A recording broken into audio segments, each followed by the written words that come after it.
सगुण संपन्नार्थम आत्म साधनम आत्मसाध्य सिद्ध्यते। किसी भी साधना को करने से पहले उसके साधन को देखें और उसके साधन को देखने के बाद उसमें समर्पित भाव उत्पन्न करें, समर्पण पैदा करें। समर्पण के बिना कोई भी साधना संभव नहीं। ऐसे ही लिखते हैं साधना के विषय में, सिद्ध्यार्थ साधनाम देवार्थ प्रसन्नार्थे।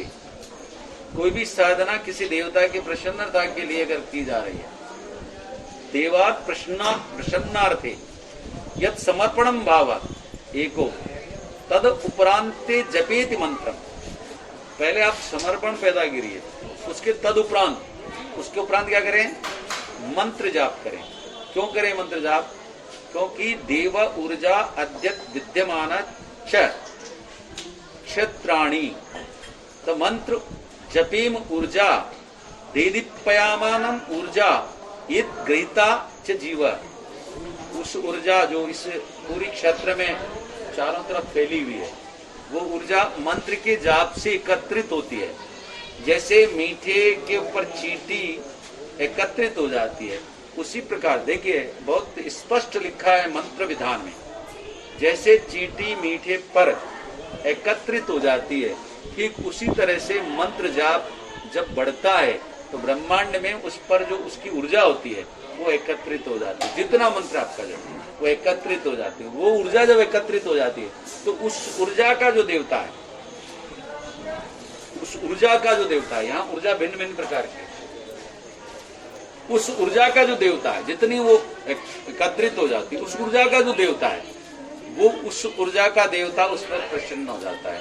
और वो प्रसन्न हो जाता है तो वही देवता वो उस साधक को अपनी व्यवस्था प्रदत्त करवा देता है, अर्थात वो सिद्ध हो जाता है, प्रदत्त करवा देता है, अर्थात वो सिद्ध हो जाता है।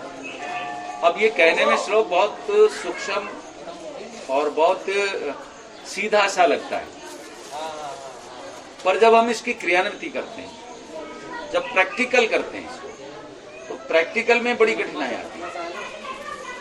ये थ्योरी है, इसको थ्योरी बोलते हैं। हमने उस चीज को पढ़ा सुना, ये थ्योरी होती है, लेकिन जब उसको प्रैक्टिकल एग्जीक्यूट करेंगे तो बड़ी कठिनाई आएगी।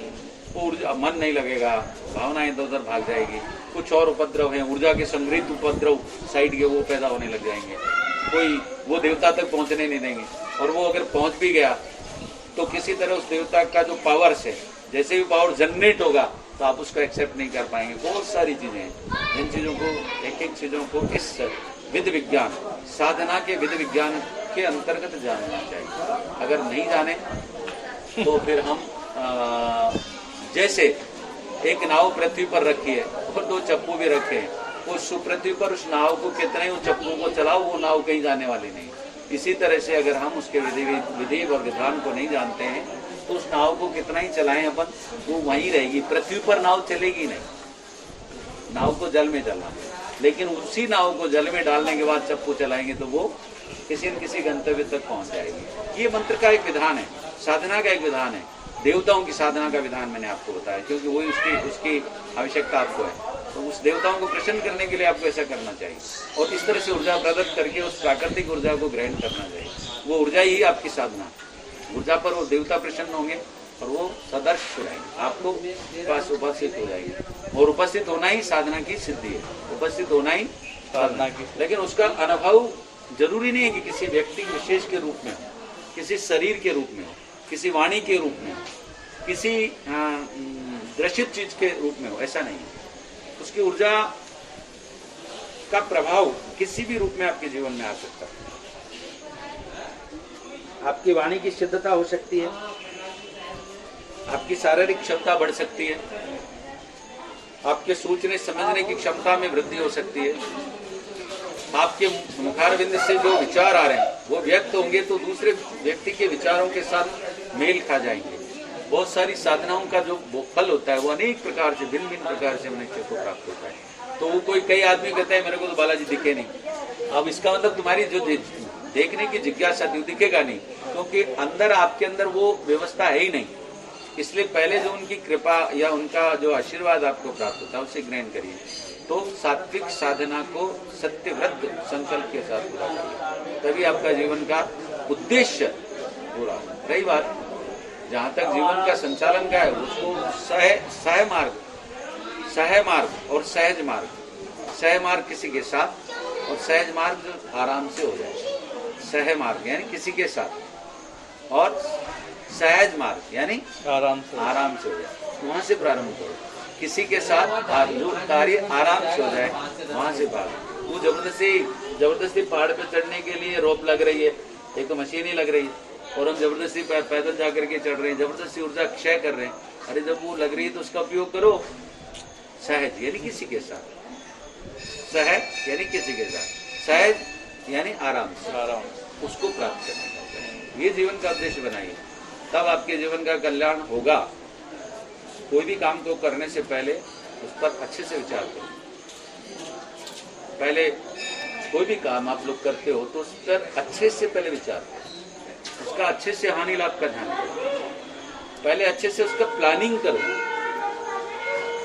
फिर उसको क्रियान्वित करो, एग्जीक्यूट के लिए क्रियान्वयन करो।